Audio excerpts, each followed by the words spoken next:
Okay, we're going to do some basic fuel polishing today. Nothing special. It's not really a true fuel polishing system, but I want to pull a couple gallons out of mainly the port tank, because I think there's just a little bit of water at the bottom. Every once in a while I get what I would consider too much water in my Raycor. And I also have to change the fuel filler port on that side. I cut a little space out right there to gain access to it, and I'm going to frame that in. But for now, we're going to, I've got a line hooked up to the fuel inlet to the motor. It's disconnected at the motor, and then that hard line is hooked up, and then it goes out here to my little motor polisher. Just a I think it's a 30 micron, maybe 10 micron, I don't know. I just want to run the fuel. It's going to go into that bucket for now, but I have to open that fuel manifold, so let me do that. Bear with me. Alright. So I just got to open this fuel manifold. There's my connection.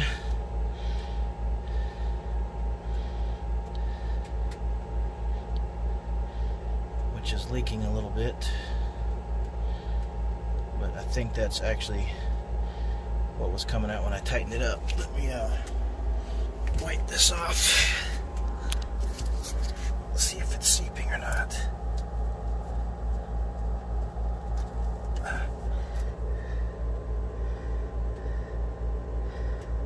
No, that's just from when I connected it. Okay, it's good. Alright, so now I'm clear to turn on the pump. Just gonna have to see if I can pull some fuel in there, a couple gallons. Where's my battery? Got a battery right there. Let me aim this thing down so it doesn't come up.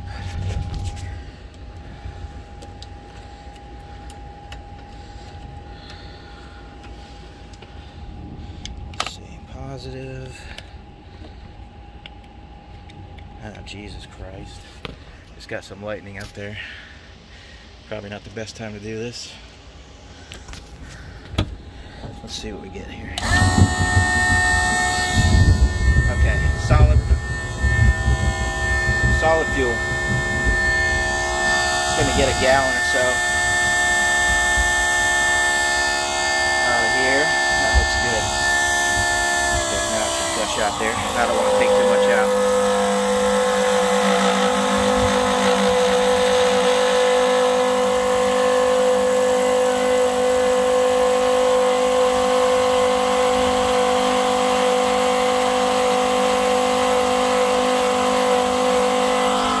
Make sure we got no leaks down here.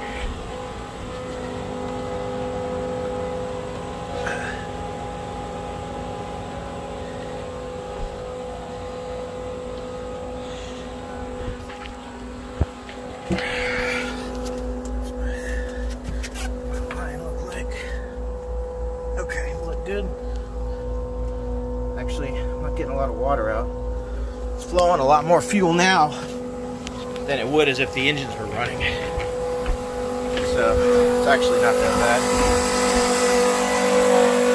I don't see a tremendous amount of water, if any.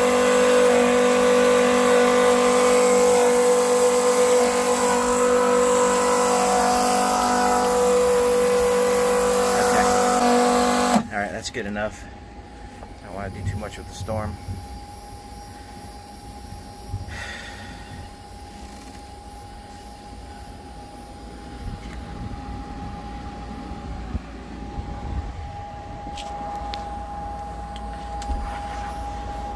If I had more time, I would like to get it so there's no air coming out. Let's take a look at my connections. I think it's probably sucking in a little bit of air at there's a fitting right there, which is not, doesn't have a clamp on it. And then let's see here, and this connection's not that great either, although it's not leaking. But just because it's not leaking doesn't mean it's not sucking in a little bit of air. So actually, it's not too bad.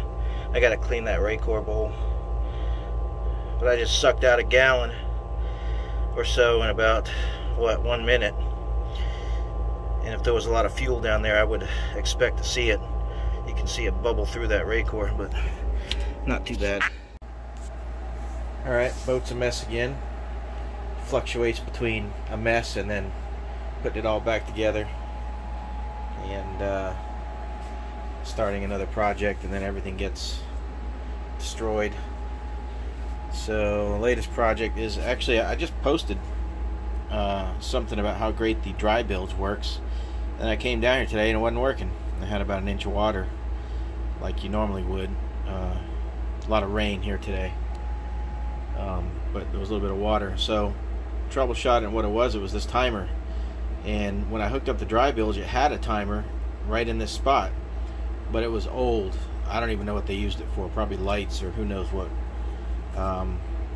But I had purchased one, I just didn't put it in because it had one in there.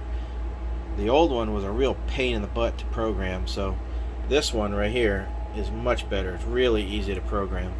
And so now I just programmed it and tested it out,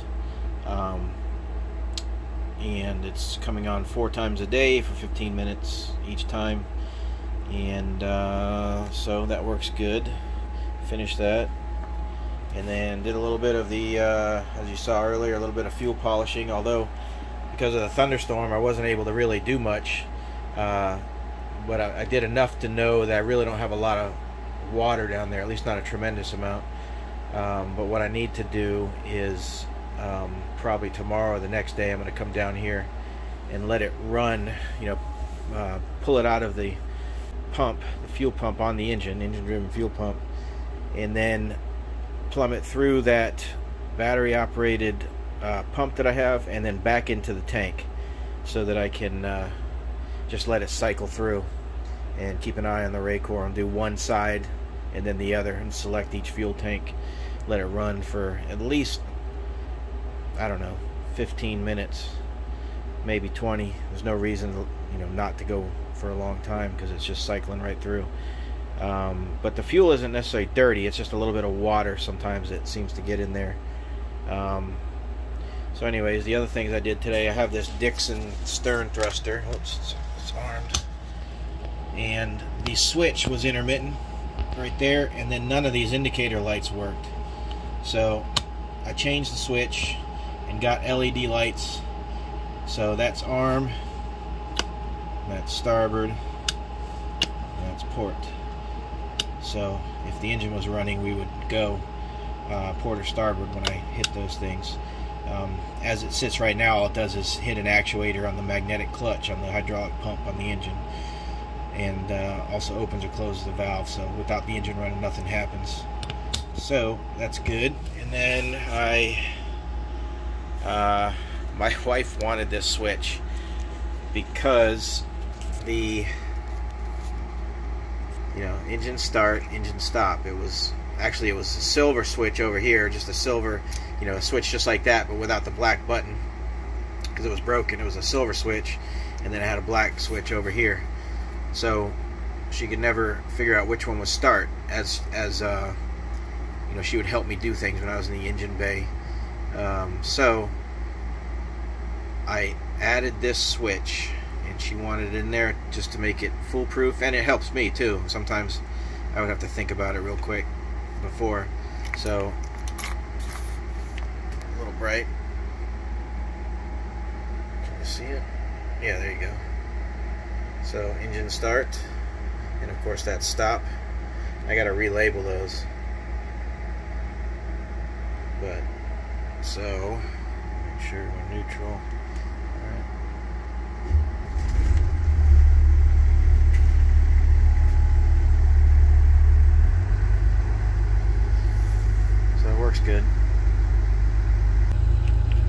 so that works good.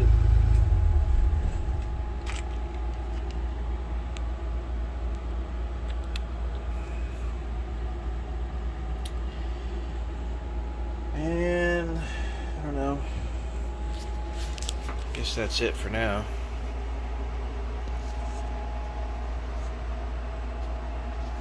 Headliner's still doing all right.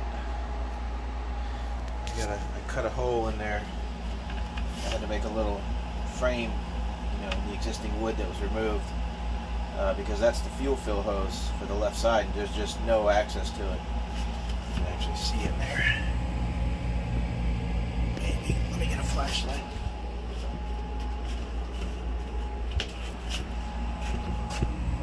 So the fuel fill hose goes right down there, and but the deck coupling is up there. So there was just no access to it. Not that I wanted to cut a hole in there, but when you put the table in, you're not going to be able to see it, and there'll be a frame and the existing wood in there anyways. Try to stain everything and make it look halfway decent. But I'm going to change that fuel deck fill because there's a thread that's boogered up on it. It doesn't go all the way down, and I think that may be where I'm getting a little bit of fuel from time to time. You know, it rains at this time of year. It rains every day in Florida. You know, like 5 o'clock, 6 o'clock, it rolls in, rains for an hour, and then stops. So I got to do something about that. Probably get that done in a couple days here. We'll document that. All right, gotta go. More stuff later.